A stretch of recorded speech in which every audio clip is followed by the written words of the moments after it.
Golden. Okay. Please stand and join me in the Pledge of Allegiance. I pledge allegiance to the flag of the United States of America and to the republic for which it stands, one nation, under God, indivisible, with liberty and justice for all. Please be seated. Okay. If you have a cell phone, please silence it. Okay. Ms. Snyder, would you please call the roll? Yep. Councilmember Clark. Here. Reed. Here. Brown. Here. Lawler. Here. Spicer. Here. Williamson. And Mayor Atchison. Here. Okay. First item is approval of the agenda. May I have a motion? So moved. Okay. Second. Okay. One change to the agenda is the addition of a presentation on the Albion Library by our director, Ms. Stanzik. So it's been moved and seconded. I move that we amend the agenda to add that presentation. So moved. Okay. Thank you. All those in favor of approving the agenda as amended, please say aye. Aye. Opposed? Okay, it's approved. Thank you very much. All right, first item, presentation from Dr. Jess Roberts on the Big Read. Hello, council members. Hello. Hi. It's nice to see you at my annual Big Read update. I'm Jess Roberts, the director of Albion's Big Read, and I'm here tonight with Nels Christensen, the Big Read wingman, to tell you a little bit about what's been happening all summer, about what happened today, and about what's coming this fall. So what's been happening all summer is that 22 Albion kids representing all 6 precincts have come to Albion College since the end of June, where we read, ate, played games, asked questions, made art, and made community.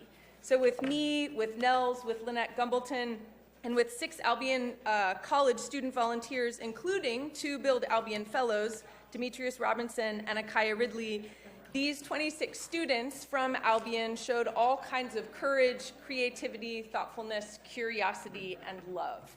And one of my favorite things to do every sort of end of the summer, beginning of the fall, is to say aloud the names of all of the students who come to this program, because I think they just do really amazing things. So they wake up in the middle of the summer to get to campus by 10:30. Sometimes pickups begin at 8:30, but then they come for a whole camp where they have to be there at 8:30 in the morning, and pickups start at 7:30, so that's quite early.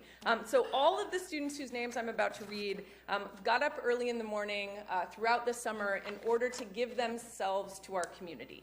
And they are Ataya Artis, Amari Artis, Azaria Cummings, Xavion Dean, Camille DeCola, Jemiah Funderburg, De'Ara Gamble, Ivan Green, Micaiah Johnson, Amelia Codis, Ella Lattimore, Tyland Martin, Aja Metz, Marshall Nicholson, Aaliyah Roberts, Grace Sabaski, Jacoby Stewart, Bolivia Stovall, Nia Williams, Zione White, Xavier Young, and Lauren Van Vliet. And they just did amazing work. So what happened today was that we opened our 5 book hubs across town where residents of Albion can pick up a free copy of Ibi Zeboy's Pride, which is this year's Big Read book. And we would love to give you your copies right now. Right? Thank you. So if you open your copy of Pride, when you get it, you will find 2 characters, Darius and Zuri, whose images will be all over Albion all fall. We are very excited about them. Thank you. So Ibi Zeboy's book is set in Bushwick, which is a neighborhood of Brooklyn that, given Zeboy's description of it, sounds a lot like Albion, particularly when the narrator says, "My neighborhood is made of love," which makes me think of Albion. So citizens of Albion can pick up their books at City Hall, at the District Library, at the Charles Snyder Center, at Pure Albion, and at the English Department at Albion College, which is on the 4th floor of Volgamore Hall. And those locations are concentrated sort of in the downtown area, so if at any point you think to yourself, I have an idea where people aren't getting books, we would love to identify more places to have book hubs so that as many people as possible in Albion can get their copies of Pride. I also just want to tell you what's coming, and you can see what's coming on our Save the Date sheet. So we have many events, all of which are listed on our website, which is www.albionbigread.org. But I just wanted to draw attention to 4 here, our 4 anchor events. All of which are made possible by you all, your partnerships, and the partnerships of so many people in the community. So the first one is Albion's Big Read Kickoff, which happens in the beautifully transformed Holland Park. Thank you, Councilwoman Reed. The second is a performance by Step Africa, one of the top 10 African-American dance troupes in the United States. And I just want to thank our 4-H creative and expressive art students who will be the opening act for that night, and the NAACP, who contributed funds that enable them not only to perform on the 1st of October, but also to visit Harrington Elementary School the next day to do a workshop with the 4th and 5th graders at Harrington. And BSA, and at Albion College, the Union Board, the college programs and organizations, and the Office of Intercultural Affairs. In addition, I want to thank the praise teams at Lewis Chapel AME Church and Macedonia Missionary Baptist Church for opening for the October 8th screening of Amazing Grace, a live concert film of Aretha Franklin's recording of her gospel album, Amazing Grace. They will be singing before that film. And then I want to send out a thank you to Ibi Zaboy, wherever she is in the world, who is the author of our Big Read book this year, who will be visiting Albion on the 28th and 29th of October and will speak to our community at our big celebration on the night that we sort of praise the work of the students, who will, of course, be leading discussions about this book all throughout the month of October. So please check out our Facebook page and our Instagram and our website in order to get more specific information about when those discussions will be. They're hosted throughout the entire month by various local organizations, and the kids come and lead them in teams of 3 and 4. So that's what they've spent their summer getting ready to do this fall, and what they'll spend the next 2 Saturdays getting ready to do as well. So thank you again for all of the ways that you support the good works of this community, and for the ways that you make possible this program that, as a human being, brings me such joy, and as a citizen of Albion, makes me feel so proud of the people I have an opportunity, the students I have an opportunity to meet in our community. That's all I got. Thank you. Thank you. Jess, next year, we'll have a pavilion up. Excellent. Have the money's for it. Right on. I want to thank you for doing this every year. It's a great program, and it definitely brings pride to Albion. That was a pun. Okay. So next on the agenda is the 2018 Planning Commission Annual Report. There is a copy of it included in the packet. Unfortunately, Mr. Tracy's not here this evening. We are fortunate, or unfortunate, to have 2 members of the Planning Commission present tonight, Councilwoman Reed and myself. What's that? Oh, I'm sorry, 3. So we are in great shape. Thank you. My apologies. Okay. So the request is to approve the annual report. If you haven't had a chance to peruse it, please take a minute or 2. I'm looking for it here. And I have read it several times, so. It's right to the very front. Yeah. For some reason, thought there's more pages. Okay. So it's essentially a chronological record of what was accomplished. And at the last Planning Commission, it was reviewed, and there were no corrections or changes that needed to be made based on this. So, Councilwoman Brown. Thank you. I do have a question. The zoning rewrite, when will that be prepared to come before council? We were hoping to bring it to Planning Commission this week, but there was a slight delay in that. So I think it's going to actually go to the Planning Commission meeting on the 3rd Tuesday, which will be after the next council meeting. Okay. And so my guess is the first meeting in October for council approval. But there were some issues with notifications that we had to do that we didn't get done yet. So. Okay, thank you.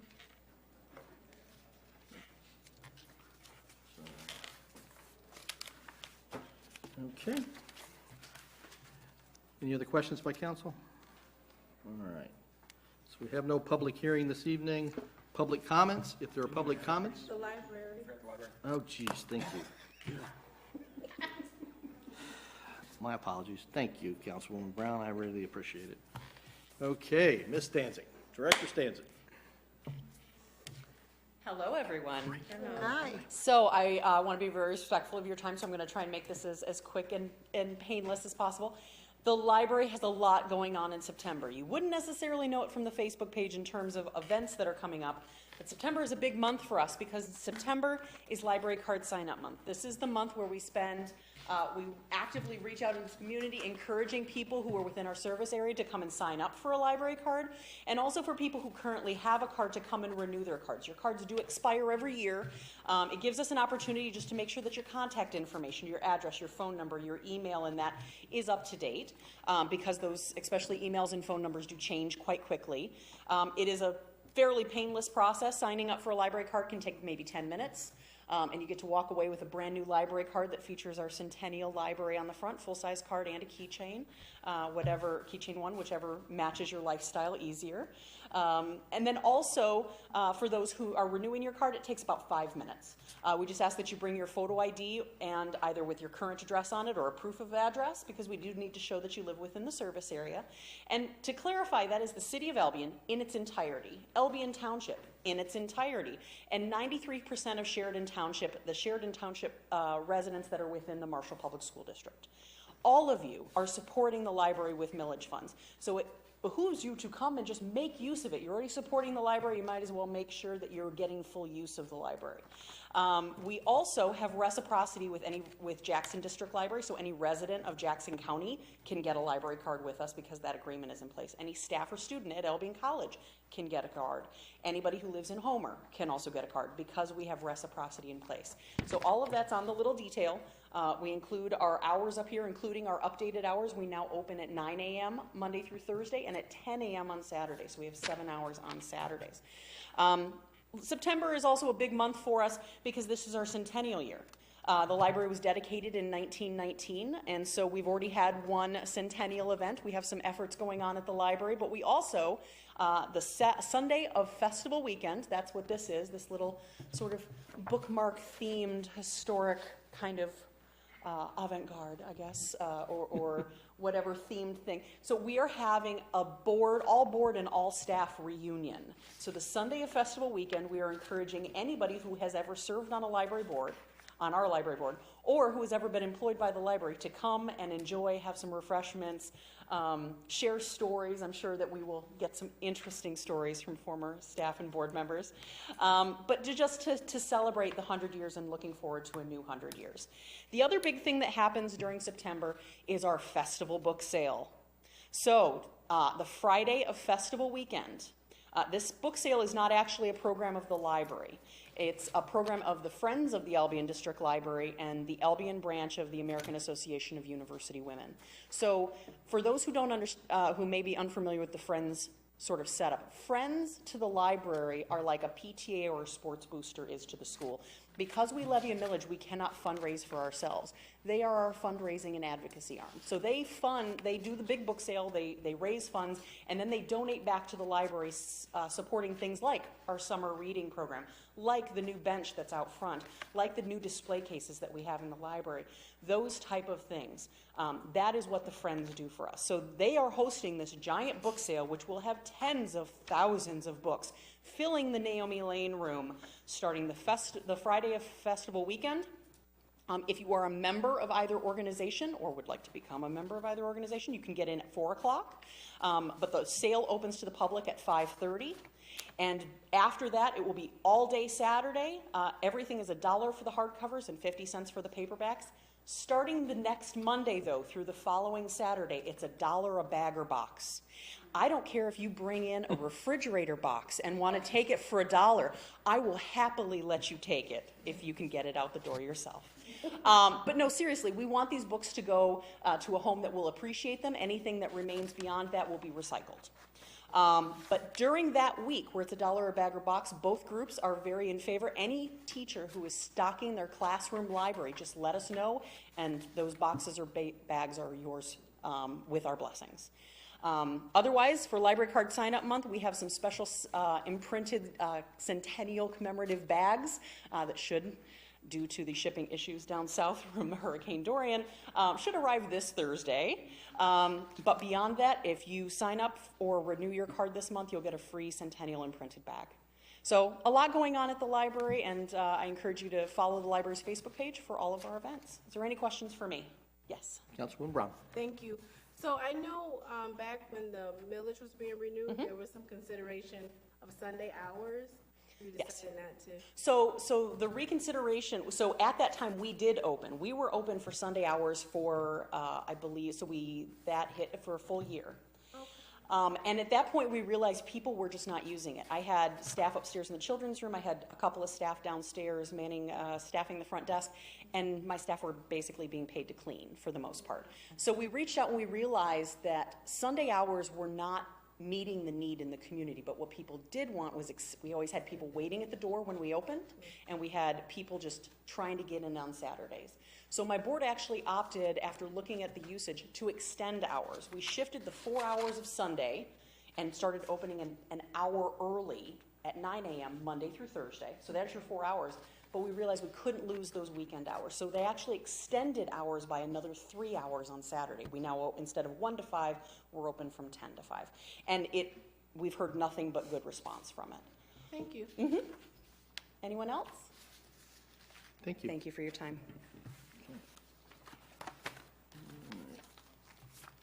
Next item, public comments. Anyone wishing to make public comment, please come forward, state your name and address. You have 3 minutes. Seeing none.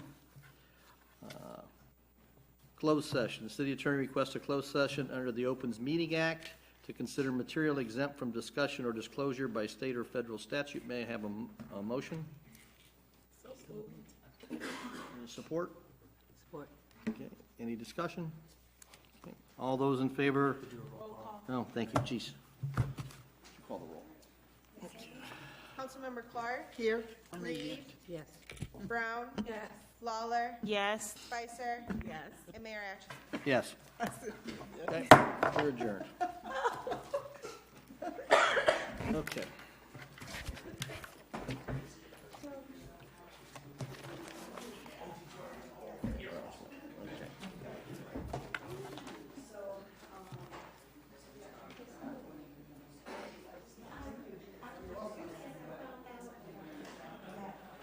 Raising it gives me more curls than I can get by twisting it. Oh. Yeah, it has the wavier pattern. And, so yeah,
Call it to order. Ms. Snyder, would you read the roll, please? Councilmember Clark. Here. Reed. Here. Brown. Here. Lawler. Here. Spicer. She's in the bathroom. Williamson's not here, and Mayor Atchison. Here. Okay. All right, first item of business, the consent calendar. And items on the consent calendar are voted on as one unit, and there are 4 items. Approval special session minutes for August 17th, special session minutes August 19th, regular session minutes August 19th, and approval of the assembly permit for the Big Read program on September 29th, so they can amplify the music and whatnot. 28th, thank you. So it's September 28th, 2019. Okay. May I have a motion? to So approve? moved. Thank you. Second? Okay, any discussion? All those in favor say aye. Aye. Any opposed? Okay, they are approved. Items for individual discussion, request approval of the city attorney contract. May I have a motion? So moved. Second. Okay, discussion. I'll give you the opportunity to address us. So, as the council's aware, the council did our office's review at the last council meeting, and following that review, I've prepared an amendment to the city attorney contract. It is the same in all respects, except that it increases the annual compensation from $90,000 to $95,000. That's a 5.5% increase.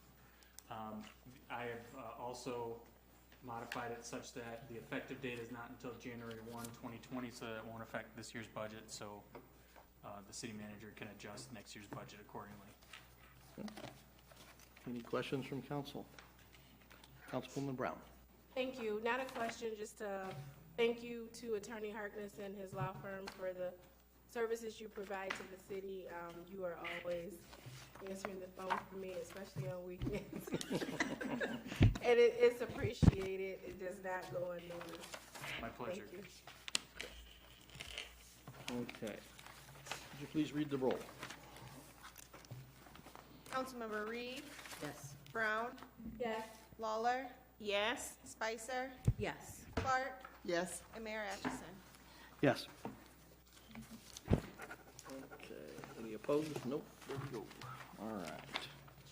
Second item, request approval, second reading and adoption of ordinance 2019-07 and ordinance to amend ordinance 58-167, drug paraphernalia. May I have a motion? So moved. Second. Okay. Discussion? City Sure. Attorney? Thank you. So, as I reviewed with council over the last couple of meetings, the state, or the voters rather, initiated Law 1 of 2018, which is the Michigan Regulation and Taxation of Marijuana Act, made several changes to the state law. One, it exempted persons who are 21 years of age or older from being penalized for possessing what's now referred to under state law as marijuana accessories. So we needed to adjust our local paraphernalia ordinance accordingly. So the way that it now reads is that persons under 21 cannot possess marijuana accessories or any other drug paraphernalia. No one can possess marijuana accessories on any school grounds. No one can transfer marijuana accessories to a person under 21. And I think I said persons under 21 still can't possess it. Those all remain a misdemeanor. Any of the non-marijuana paraphernalia, crack pipes, syringes, things like that, those all still are unaffected by the new legislation. So happy to answer any questions. Councilwoman Brown. Thank you. Attorney Harkness, could you just speak to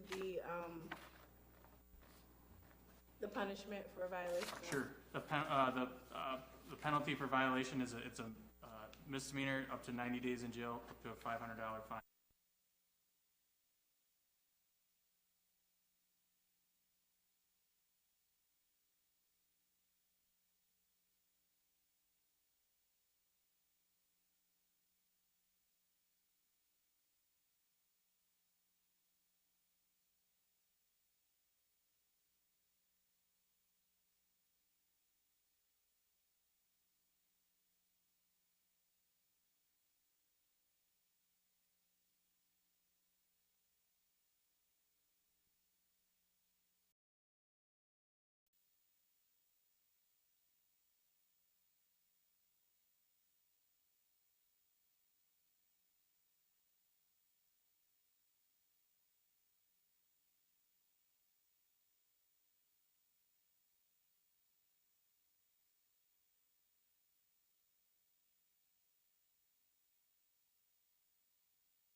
going up and down a couple of streets.